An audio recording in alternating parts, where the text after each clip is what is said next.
Hello, dear friends. I am Dr. Ilham Hussein. I like to discuss some ideas about the post-colonial literature. Post-colonial literature in today's world has become a very buzzing term, and post-colonial literature has become a very interesting subject of critical study today. And before going to the post-colonial literature, I just like to define post-colonialism. So, what is post-colonialism? Today, we find two kinds of spelling of post-colonialism. One is hyphenated word, for example, post-colonialism, and another word, post-colonialism, that is not hyphenated word. There is no hyphen in this word. If we think of the prefix post, then we find that post refers to after, suppose post graduation, post World War situation. So, post colonialism refers to the period after the colonialism, that is, after the departure, how the natives respond to the colonial discourse or the colonial narratives. So that very response of the natives towards the colonial discourse may be termed as post-colonialism. And if we think of post-colonialism as a single term without any hyphen between post and colonialism, then it refers to the ideas that come from the colonized in response to the colonial discourse or colonial narratives. And many critics today think that post colonialism and colonialism run in parallel. So, post colonialism started with the inception of colonialism. So, while colonizers came to this subcontinent, for example, then the people here started responding to their discourse that they made about us. So that very response was going on simultaneously with the colonial discourse.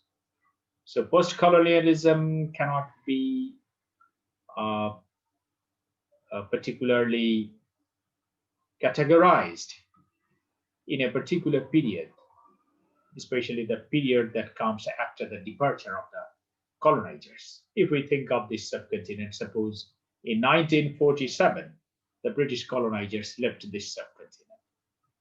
And we are now living in free countries and we are writing our ideas, we are writing our identity.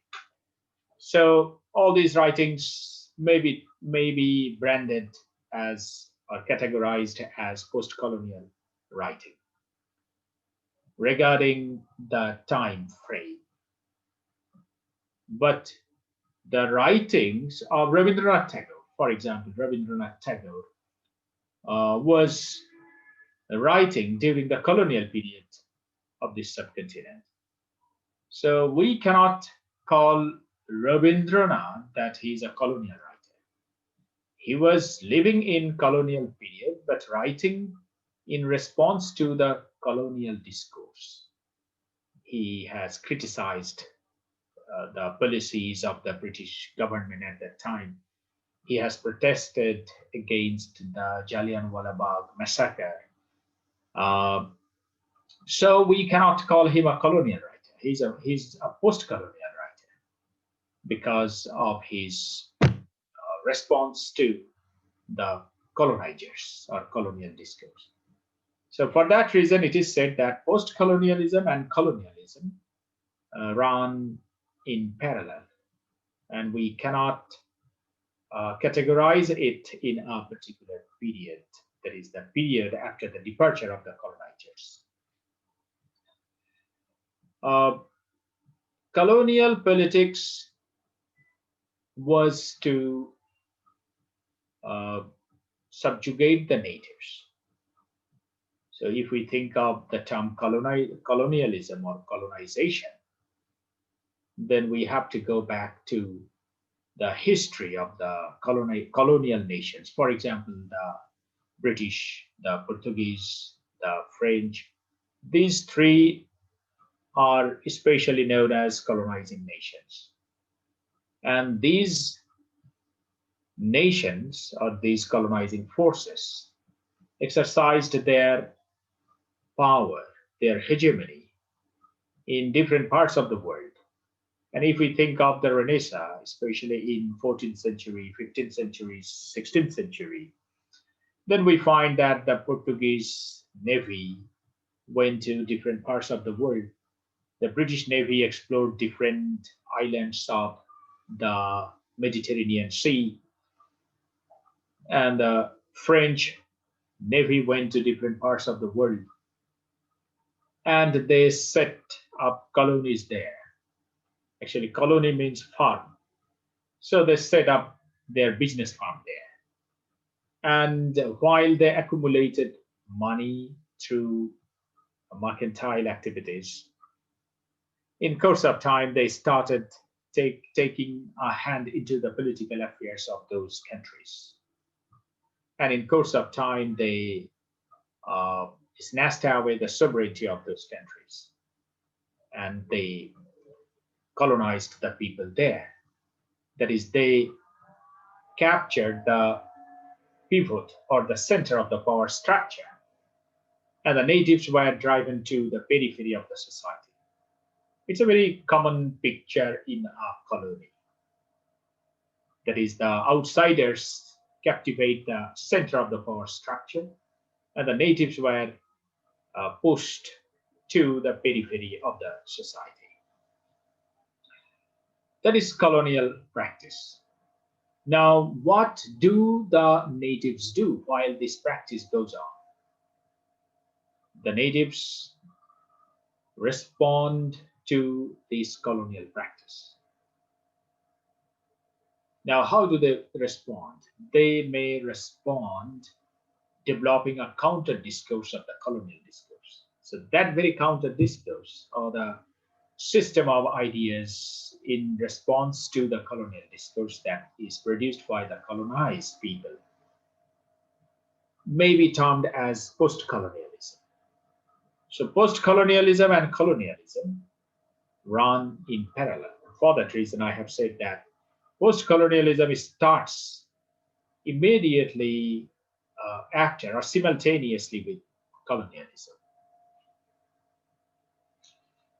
Now, what does colonial text do? We know that colonialism or colonial power may be exercised in different ways. It has got hardware, it has also got software. The hardware of colonial practice is different weapons, for example, cannon, sword, or other instruments which are used to punish the people or torture the people. And there is another very, very powerful weapon to colonize the people or to exercise hegemony upon the people. And that is the intellectual practices, for example, history, for example, literature, for example, art, culture. So these are called the softwares of colonial practice. And these softwares are more powerful than the hardwares.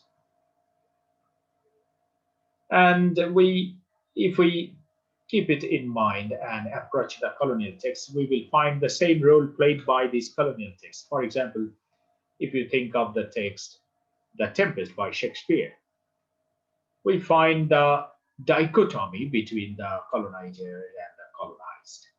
The Prospero, just think of the relationship between Prospero and Caliban. Caliban is not given a human shape. Sometimes he is called a duck, and again, sometimes he is called a fish. That is, he is not given a human shape. On the other hand, Prospero, a godlike figure, he has got books, magic books. So this software of his magic books is used to control Caliban. Caliban is afraid of the magic books of Prospero because he knows that that is the source of Prospero's power. Though he plans to steal away the books, or burn the books, he cannot. So just think of the power of Prospero, the source of the power of Prospero, the books. And if you think of Kipling's Kim, another novel, you will find some Indian characters there. For example, Hurichandra Mukherjee. So these Indian characters like Hurichandra Mukherjee or Lama are just the caricatures. They are not truly Indians. They are not truly polished. They are depicted with all their crudeness. So this is a kind of politics, colonial politics. And if you think of A Passage to India by E.M. Forster, in E.M. Forster's Passage to India, Dr. Aziz is depicted with all his crudeness. Dr. Aziz has received education abroad, but he is not depicted as a gentleman. It seems he's a very naive and very disorganized, disharmonious personality. And if we think of the historical realities of the time in which this text was produced, 1924, the year of its publication, you will find that no historical incidents, even the name of the political heroes of that time, for example, Nehru, Gandhi, Jinnah, and other political, or Subhash Bose, or no political incident, for example, Quit India movement or Swadeshi Andolan, or if you think of the massacre of Jallianwala Bagh, you will find not the slightest reference to these historical incidents. So just think of the politics of colonial literature. Or if you think of Robinson Crusoe, that Robinson Crusoe is naming Friday. So Friday does not have any name. Friday is named by Robinson Crusoe. Friday had a language, but Robinson Crusoe did not care. He imposed his language upon him. Friday had a religion, but Robinson Crusoe did not think of his religion, or he did not make any inquiry of his religion. He imposed his Christianity and he imposed his Bible upon him. So all these are the metaphors that can help us who were once colonized, the practice of colonial texts. So dear friends, no more today, and in my next session I will continue my discussion on post-colonial literature, and in that very discussion I will throw some light on the post-colonial critics like Edward Said, Homike Bhabha, Gayatri Spivak, Frantz Fanon, and some other intellectual giants who contributed immensely to the development of post-colonial theories and hermeneutics. So thank you very much.